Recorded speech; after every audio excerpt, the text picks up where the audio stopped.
नमस्कार दोस्तों, किस्से कहानियां में एक बार फिर आपका स्वागत है। आज हम सुनेंगे मुंशी प्रेमचंद द्वारा लिखी कहानी मैकू। कादिर और मैकू ताड़ी खाने के सामने पहुंचे तो वहां कांग्रेस के वॉलेंटियर झंडा लिए खड़े नजर आए। दरवाजे के इधर उधर हजारों दर्शक खड़े थे। शाम का वक्त था। इस वक्त गली में पियक्कड़ों के सिवा और कोई ना आता था। भले आदमी इधर से निकलते झिझकते। पियक्कड़ों की छोटी छोटी टोलियां आती जाती रहती थीं। 2-4 वेश्याएं दुकान के सामने खड़ी नजर आती थीं। आज यह भीड़ भाड़ देखकर मैकू ने कहा, बड़ी भीड़ है बे, कोई 200-300 आदमी होंगे। कादिर ने मुस्कुराकर कहा, भीड़ देखकर डर गए क्या? यह सब हुर्र हो जाएंगे, एक भी न टिकेगा। यह लोग तमाशा देखने आए हैं, लाठियां खाने नहीं आए हैं। मैकू ने संदेह के स्वर में कहा, पुलिस के सिपाही भी बैठे हैं। ठेकेदारों ने तो कहा था पुलिस ना बोलेगी। कादिर बोला, हाँ बे, पुलिस ना बोलेगी। तेरी नानी क्यों मरी जा रही है? पुलिस वहां बोलती है जहां 4 पैसे मिलते हैं या जहां कोई औरत का मामला होता है। ऐसी बेफजूल की बातों में पुलिस नहीं पड़ती। पुलिस तो और शह दे रही है। ठेकेदार से साल में सैकड़ों रुपए मिलते हैं। पुलिस इस वक्त उसकी मदद ना करेगी तो कब करेगी? मैकू बोला, चलो आज 10 हमारे भी सीधे हुए। मुफ्त में पिएंगे वह अलग, मगर सुनते हैं कांग्रेस वालों में बड़े बड़े मालदार लोग शरीक हैं। वह कहीं हम लोगों से कसर निकालें तो बुरा होगा। कादिर बोला, अबे कोई कसर वसर नहीं निकालेगा। तेरी जान क्यों निकल रही है? कांग्रेस वाले किसी पर हाथ नहीं उठाते, चाहे कोई उन्हें मार ही डाले।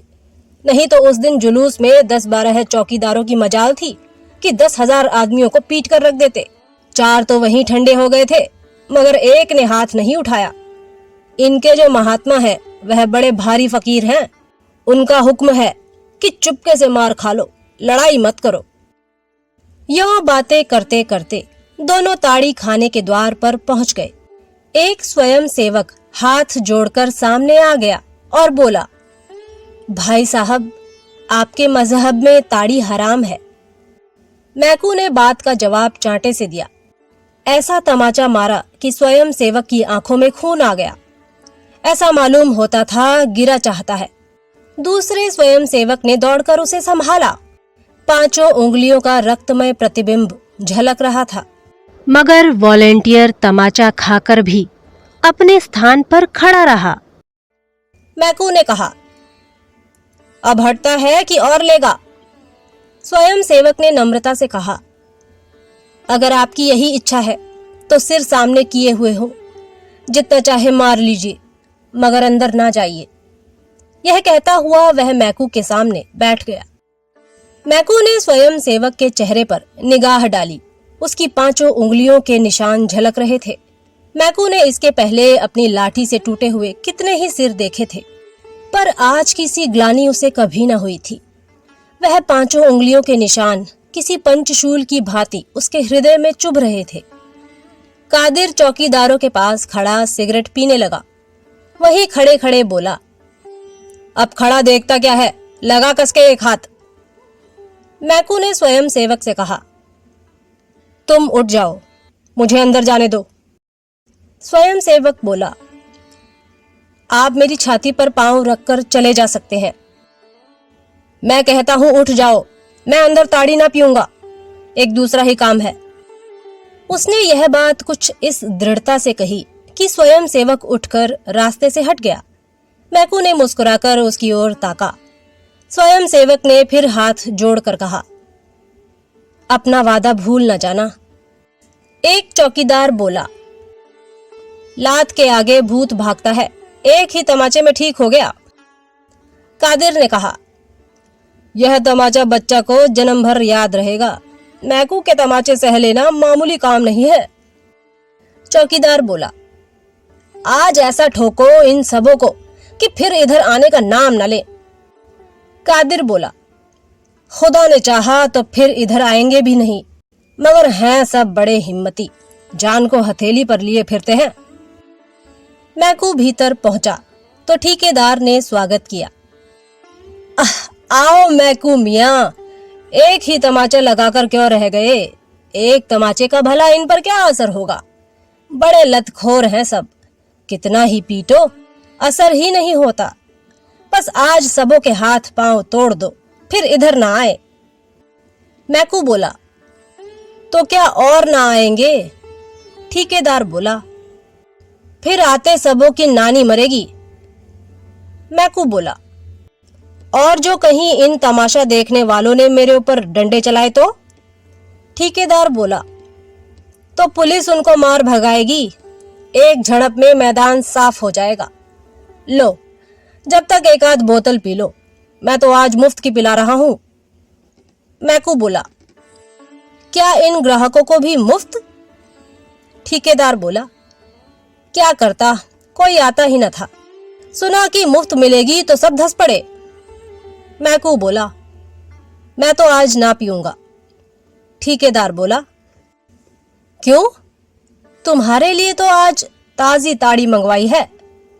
मैकू बोला, यूं ही आज पीने की इच्छा नहीं है। लाओ, कोई लकड़ी निकालो, हाथ से मारते नहीं बनता। ठेकेदार ने लपककर एक मोटा सोंटा मैकू के हाथ में दे दिया और डंडेबाजी का तमाशा देखने के लिए द्वार पर खड़ा हो गया। मैकू ने एक क्षण डंडे को तोला, तब उछलकर ठेकेदार को ऐसा डंडा रसीद किया कि वहीं दोहरा होकर द्वार पर गिर पड़ा।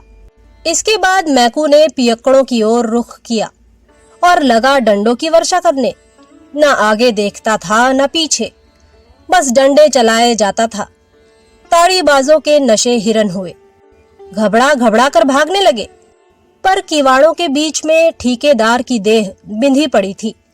उधर से फिर भीतर की ओर लपके। मैकू ने फिर डंडों से आवाहन किया। आखिर सब ठेकेदार की देह को रौंद रौंद कर भागे। किसी का हाथ टूटा, किसी का सिर फूटा, किसी की कमर टूटी। ऐसी भगदड़ मची कि 1 मिनट के अंदर ताड़ी खाने में एक चिड़िए का पूत भी न रह गया। एकाएक मटकों के टूटने की आवाज आई। स्वयं सेवक ने भीतर झांक कर देखा तो मैकू मटकों को विध्वंस करने में जुटा हुआ था। बोला, भाई साहब, अजी भाई साहब, यह आप गजब कर रहे हैं। इससे तो कहीं अच्छा कि आपने हमारे ही ऊपर अपना गुस्सा उतारा होता।